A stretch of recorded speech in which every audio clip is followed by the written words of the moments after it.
నారాయణగిరి అనే గ్రామానికి అయితే రావడం జరిగింది. మనతో సర్పంచ్ గారైన పుట్ట రేణుక గారు కుమార్ గారు మనతో ఉన్నారు. నమస్తే మేడం, బాగున్నారా? బాగుందండి. నమస్తే అండి. ఓకే మేడం, యాజ్ సర్పంచ్ గా వినేందుకు మా ఛానల్ తరఫున మీకు కంగ్రాచులేషన్స్ మేడం. థ్యాంక్ యూ అండి.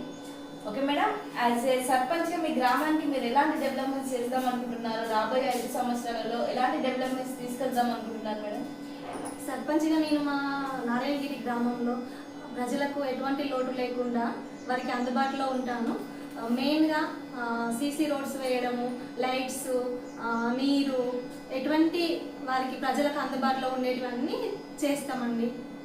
ఓకే మేడం, మీ గ్రామంలో ఎలాంటి సమస్యలు అనేవి ఉన్నాయి? మీ గ్రామ ప్రజలు ఎలాంటి సమస్యలను ఎదుర్కొంటున్నారు? మా గ్రామంలో కొంచెం నీటి సమస్య ఉంది, సీసీ రోడ్స్ సమస్య కొద్దిగా ఉందండి. ఓకే మేడం, మీకు ఓటు వేసి గెలిపించిన మీ గ్రామ ప్రజలందరికీ మీరు ఏం చెప్పాలనుకుంటున్నారు? నాకు ఓటు వేసి గెలిపించిన మా గ్రామ ప్రజలందరికీ నా యొక్క కృతజ్ఞతలు. అందరికీ ప్రతి ఒక్కరికి పేరు పేరున కృతజ్ఞతలు తెలియజేసుకుంటున్నాను. వారికి ఎల్లకాలం నేను రుణపడి ఉంటాను. ప్రత్యేకంగా మాకు జనరల్ మహిళ వచ్చింది. మా రామరెడ్డి గారు, ఎన్ఆర్ఐ రామరెడ్డి గారు మాకు ఈ అవకాశాన్ని కల్పించారు. జనరల్ మహిళ అయినప్పటికీ బీసీ అయిన నన్ను రిజర్వేషన్లో జనరల్ మహిళ అయినప్పటికీ బీసీ రిజర్వేషన్ మాకు కల్పించి మా రామరెడ్డి గారు నాకు ఈ అవకాశం ఇచ్చిళ్ళు. మా రామరెడ్డి గారికి ప్రత్యేక ధన్యవాదాలు. అలాగే మా కడియం శ్రీహరి గారు కూడా మాకు ఈ అవకాశం ఇచ్చినందుకు ధన్యవాదాలు. మా రామరెడ్డి గారికి చాలా రుణపడి ఉంటాము. మా గ్రామ ప్రజలకు కూడా రుణపడి ఉంటాము. ఓకే మేడం, మీ పాలకవర్గం మీతో ఎలా ఉంటుంది? ఎలాంటి నిర్ణయాలు అనేవి మీ పాలకవర్గం ద్వారా మీరు తీసుకుంటున్నారు? మా పాలకవర్గం అందరం ఏకాభిప్రాయంగా ఉంటున్నాము. అందరం ఒక ఏకాభిప్రాయం మీద ఉండి చర్చించుకొని అదే విధంగా పనిచేసుకుంటున్నాము. ఇప్పటివరకు అయితే అన్ని కలిసి కట్టుగా పనిచేస్తున్నామండి. ఓకే మేడం, మా శబ్ద ద్వారా ఇంకేమైనా చెప్పాలనుకుంటున్నారా మీరు? మా సార్ వచ్చేసి 2013లో నుండి రాజకీయ పరంగానే ఉన్నారు. 2013లో ఉప సర్పంచ్గా చేసిండు. మళ్ళీ మధ్యలో 2019లో కూడా చేసిండు. కాకపోతే 2 ఓట్స్ తోటి ఓడిపోయిండు. మళ్ళీ ఇప్పుడు మాకు ఈ అవకాశం వచ్చినందుకు చాలా సంతోషంగా ఉంది. 503 ఓటు మెజార్టీ తోటి మేము గెలుచుకున్నాము. ఇక చాలా చాలా హ్యాపీగా ఉంది. మా రామరెడ్డి గారు మాకు ఇంత సంతోషాన్ని కల్పించారు. మా సార్ కూడా ప్రజలకు అందుబాటులో ఉంటారు. 2013లో నుండి ఇప్పటి వరకు సేవ చేస్తూనే ఉన్నారు. సీఎం రిలీఫ్ ఫండ్లు ఇప్పిస్తున్నారు, ఎల్ఓసీలు ఇప్పిస్తున్నారు. ఇంకా ప్రజలకు ఏది కావాలన్నా కానీ వారికి సమస్యలు తెలుసుకొని వారికి అందుబాటులో ఉండి పనులు చేస్తున్నారు. మా రామరెడ్డి గారు ఎన్ఆర్ఐలో ఉంటారు. అతను కూడా ఏ పేద ఇంటికి ఆపద వచ్చినా కానీ ప్రతి ఇంటికి 5,000 ఇస్తారు. చనిపోతే ఆడబిడ్డ పెళ్లికి కూడా 5,000 ఇస్తారు. ఇదంతా మా ఆయన చేసిన సేవ, మా రామరెడ్డి గారు చేసిన సేవ దృష్టిలో పెట్టుకొని మమ్మల్ని గెలిపించారు మా ఊరి ప్రజలు. చాలా చాలా సంతోషం. మా ఊరి ప్రజలు మమ్మల్ని గెలిపించినందుకు ఎల్లవేళలా వారికి కృతజ్ఞతలు రుణపడి ఉంటాను. పోస్ట్ ఆఫీస్ భవనము అద్దెకు ఉండడం వలన పెన్షన్ తీసుకునే వాళ్ళు చాలా ఇబ్బంది పడుతున్నారని గమనించి మేము గ్రామ పంచాయతీ దగ్గరలోనే రూమ్ నిర్మించి ఏర్పాటు చేశాము.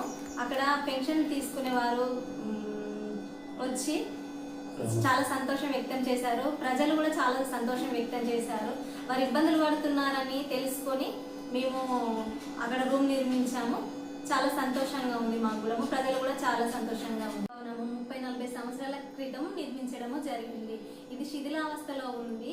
కావున మా ఎమ్మెల్యే గారి దృష్టికి తీసుకెళ్లి కొత్త గ్రామ పంచాయతీ కావాలని కోరుకుంటాము.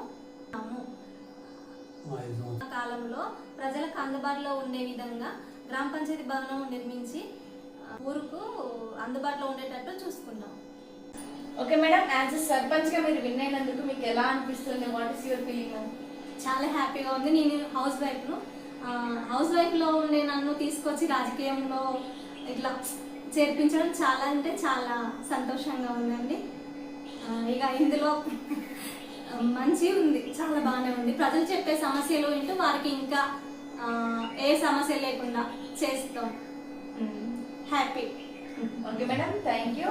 3 నెలలే అవుతుంది. అయినప్పటికీ మేము ఎమ్మెల్యే గారి సహకారంతో మాకు సార్ 25 లక్షల సీసీ రోడ్లు ఇప్పించినారు. 10 లక్షల కమ్యూనిటీ భవనము ఇప్పించిళ్ళు. మళ్ళీ హైమాక్స్ లైట్లు వేయించినాము. ప్రజలకు ఇచ్చిన మాట మేరకు మేము బోర్ వేపియడం జరిగింది. మా దగ్గర సమ్మక్క టెంపుల్, సారక్క టెంపుల్ ఉంది. అక్కడ కూడా కడియం సారు సహకారంతో డిఎంఎఫ్ అని నిధులు ఇచ్చి వాళ్ళు సార్ వాళ్ళు అక్కడ కూడా ట్యాంకీ కట్టి ఇవ్వడం జరిగింది. ఇంకా ఇప్పుడు మేము గెలిచి కొద్ది రోజుల్లోనే ఈ పనులు చేస్తాము. ఇంకా 5 ఏళ్లలో వాళ్ళకి అందుబాటులో ఉండి ఇంకా ఇంకా చాలా పనులు చేయాలని మేము అనుకుంటున్నాము. ఊరిని డెవలప్ చేస్తాము ఖచ్చితంగా. వాళ్ళు మా మీద నమ్మకం పెట్టుకొని మమ్మల్ని గెలిపించిల్లు కాబట్టి వారికి వారు అనుకున్న దానికంటే ఎక్కువ మేము సేవ చేస్తాం. ఓకే మేడం, గతంలో మీ గ్రామ ఉప సర్పంచ్ ఉన్నప్పుడు ఎలాంటి డెవలప్మెంట్స్ అనేవి మీరు తీసుకొచ్చారు? మా సారు ఉప సర్పంచ్గా ఉన్నప్పుడు ఇచ్చిళ్ళు, అక్కడ శ్మశాన వాటిక కట్టిపిచ్చిళ్ళు, నల్లాలు ఫిట్ చేయించిళ్ళు, కేసీఆర్ నల్లాలు అవి మిషన్ భగీరథ నల్లాలు అవి ఫిట్ చేయించిళ్ళు, ఇంకా చాలా పనులు చేయించిళ్ళండి. ఓకే మేడం, ఈ గ్రామ ప్రజలకు మీరు ఏమైనా చెప్పాలనుకుంటున్నారు? కాంగ్రెస్ గవర్నమెంట్ తరఫున మేము గెలిచి 3-4 నెలల వ్యవధిలోనే మాకు కడియం శ్రీహరి సార్ గారు పిలిచి 40 ఇండ్లు ఇచ్చారు. చాలా సంతోషంగా ఉంది. ప్రజలు కూడా చాలా సంతోషం వ్యక్తం చేస్తున్నారు. ఇంతకుముందు కూడా మాకు 47 ఇండ్లు వచ్చినాయి. కాకపోతే మాకు సారు మేము అప్పుడు ఎమ్మెల్యే గారికి కూడా ఎక్కువ మెజార్టీతో గెలిపించుకున్నాము. ఇప్పుడు మేము కూడా ఎక్కువ మెజార్టీతో గెలిచినామని చెప్పేసి సార్ మాకు 40 ఇండ్లు ప్రత్యేకంగా ఇవ్వడం జరిగింది. ప్రజలు చాలా దీనికి సంతోషం వ్యక్తం చేస్తున్నారండి. ఓకే మేడం, మీ ఎమ్మెల్యే గారికి మీరు ఏమైనా చెప్పాలనుకుంటున్నారు? కడియం శ్రీహరి గారు మాకు పలు అభివృద్ధి పనుల్లో మమ్మల్ని ముందుగా నడిపిస్తూ మాకు అన్ని పథకాలు ఇస్తున్నారు. ఇంకా ముందు ముందు కూడా మాకు ఇంకా మంచి అవకాశం ఇవ్వాలి, మాకు మంచి పథకాలను ఇవ్వాలని మనస్ఫూర్తిగా కోరుకుంటూ ఎమ్మెల్యే సార్ గారికి కృతజ్ఞతలు తెలుపుకుంటూ ఆయనకు ఎప్పటికీ రుణపడి ఉంటాము. మా కాంగ్రెస్ పార్టీకి కూడా రుణపడి ఉంటాము. ముఖ్యంగా ఎమ్మెల్యే కడియం సార్ కూడా రుణపడి ఉంటాము. Okay madam, thank you. So ఇదండి టుడే ఇంటర్వ్యూ. Thank you.